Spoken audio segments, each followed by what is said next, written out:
Our guest today is no stranger to everyone. She's the youngest daughter of former politicians Peping and Ting Cojuangco, and she performed on stage as an actress and graced the television screen on a cooking show as a host. And she is also a chef and now a new mother. And here to chat with us this morning, please welcome Gina Cojuangco-Gonzalez. Hi, good morning. Good morning. So, very new motherhood to you. How has it been? It's really fun. Okay, I didn't expect it to be this way. I thought it would be more of an harassment and tiring. Well, it is a bit tiring, but it's all worth it. How old is Lucia? Lucia. How old is she now? She's turning 7 months. Yeah, so it's fairly new. She was born August. August. Okay. And I know that you're a chef, right? Yes, I You're a am. chef now. So now she's 7 months. What? She's starting to eat solids or? Well, semi-solids. We just started to introduce boiled dishes like those carrots and squash. So what we're doing now is 3 days of each to see if there's any allergic reaction. Oh, that's right. Yeah. So Eggs. Eggs not yet. Yeah, not yet. Not yet. Okay. Not yet. So potatoes, and then we have the fruits: papaya, bananas. So now that you're the youngest of five. So you're 5 sisters. Yes. And then you're the last one The to have last one. kids, Yeah. right? So finally you're a mother. So how is the grandma reacting to Oh my all goodness, this? they're all so nuts about her. Because my older sister, Mai, she has also a daughter, who's 4 years old. But they never got to see her growing up because she's based in Italy. Right. So now that there's another baby at home, so everyone's going gaga over her, even my sisters. So excited. Who does Yes. Lucia look like? Well, everybody says her dad. Okay. But I had the fighting spirit. She kind of looks, I saw pictures. She looks a bit like you. Well, there are some facial expressions. I think when she smiles, and people say when she's asleep. When she's asleep, She's okay. asleep, okay, so that helps a lot. Now, because you're going to be raising your own kids now, let's talk about your mom. She's a very interesting character.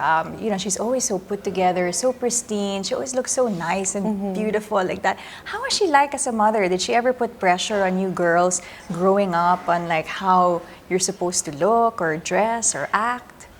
Now that you mentioned about dressing up, yes. We always were waiting for the time that we were allowed to dress on our own. Because she would always want us in something, of course, everyone wants to look nice, right? But she always wanted us to be in a dress and with our tights or our leggings and especially those times when we would travel abroad. Yeah. And then we would be in the airplane for how many hours? 12 hours. And then we had to be in a dress. And it's so uncomfortable. Not like now that we're older, we'd want to wear just jeans, Leggings, or or something that whatever. we can move around with. But at that time, what was in was those dresses with those embroideries or like that ribbed rubber and In the 80s or something, the 90s. yeah. So she was very like fashion conscious. Very like that. fashion conscious. So you're gonna be now, and then also that you grew up, with former politicians, your family, your parents. So how is it like growing up that way? Were they strict with you growing up? Were they ever always watching your back and making sure that you behaved a certain way in public or something like Well, that? I think it was already implied, or they didn't have to tell us. I guess as a youngest, I would see also the footsteps of my sisters. So there wasn't really much of do this, do that. I think there was more of trust, and they kind of believed that we knew where we stand, and to be in a certain way is already how it's all natural that it comes.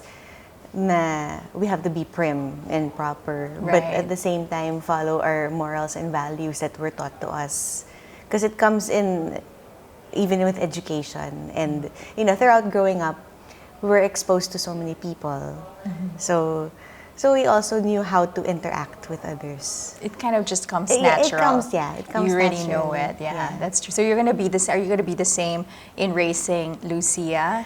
Well, the same way your mom raised you, perhaps?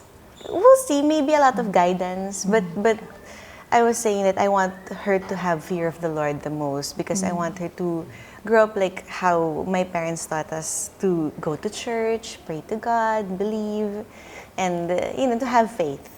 So that's one thing that I'm going to instill the most because I want to have what they say, may takot sa Diyos.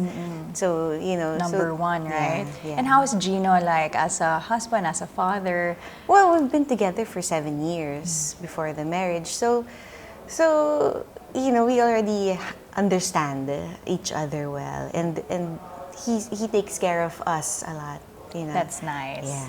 Yeah, and now you are. One more thing, like, because I know you're cousins with the president. So, how was it like growing up with him? Do you remember, or you probably had a big age gap? Well, there's a big age gap because I'm the youngest cousin of 40, if I'm not mistaken. Oh, there's 40 of you. Yeah. Okay, wow. So I was really the youngest and the baby of them all. You're the youngest, okay, Yes. and Pinoy is like somewhere in the middle of the 40 cousins. Yes. Okay. Yes. Did you ever think he was gonna be president? No, one day? not at all. Like, yeah. So, and then now that you're a chef, I'm sure some people want to know because you had a cooking show previously. Yes, a few before years having ago, kids. yeah. And then, so are you ever gonna go back to maybe doing TV? Hopefully. Right now, I do a few guestings here and there, but nothing permanent yet. Yeah, and maybe a second child in the works. Latter part of next year, we'll see. Yeah. We'll see. Yeah, but we're hoping for a boy this time, and then we were saying if it's a boy, then that's it, enough na. Right. But if it's another girl, then we'll try for another. But 3 if maximum. Right. Yeah. And then also you used to do acting on stage, right? How Until was that? now, yeah. Up to now, Yeah. okay. Anything in the works? Not recently, but when my last play was Katie, Yeah. that was last year, and I was pregnant at that time. So rest first right now. Do you think Lucia will, has the making of becoming, because you, your sister, Maymay, and Mikey dabbled into, the performing arts also. Do you think Lucia has the making of possibly? We'll see. Yeah. But definitely, I'll probably teach her or ask somebody, of course, to teach her piano, Yes. voice lessons, ballet. Those what my mom made me do also before. Right, like get into the arts, expose them, right, while Yes, they're young. Yeah, and also sports. And sports, that's Yeah, right. yeah. Yeah, I try to do the same thing with my daughter. So now you're, I know that you have some cooking classes coming up this summer. I do. Is it for kids or It's for teens? kids from ages 3 to 9 Okay. and juniors from 9 to 16. Okay. It's at Center for Asian Culinary Studies. We start April 28th until the end of May. So it really centers on summer classes. Before, it would be 2 months, April, May. But now we're compressing the schedule. Okay, yeah, usually summer classes are 6 weeks or something. And are you going to be personally teaching? Yes, I am. Okay, what kind of dishes? For the kids, we Nothing just too complicated. No, not at all. For the younger kids, we usually teach them how to use their hands, like how to Yes. form meatballs and nothing of the dangerous sort. Yes. And we make sure that they're all safe. Right. For the juniors, we have basic French techniques. So this one is more tedious because they start off with handling knives, like small knives for them. And then we enter on beef fabrication, chicken, pork, vegetables, and then they start making their own dishes. Yeah, so it's good for them also to be exposed Yes, to that at a young age and maybe develop a liking to it sometime And then, for the then future. at least it's one area covered for the parents wherein they don't have to ask, what do you want to be when you grow up? Right. And also for those kids that are hard to feed because they're picky with their food, if you expose them to more food, right, so they get to be more They would adventurous. appreciate and others aside from just fried. Right. Maybe one time you can come back to Daybreak and show us some recipes or cook some definitely. Yeah, why recipes not? for us. Yeah. Okay, so I'll take you up on that. Okay. All right. Thank you again, Sheena, Thank you for so coming and much. chatting with me. It was good catching up with you. Thanks. Definitely.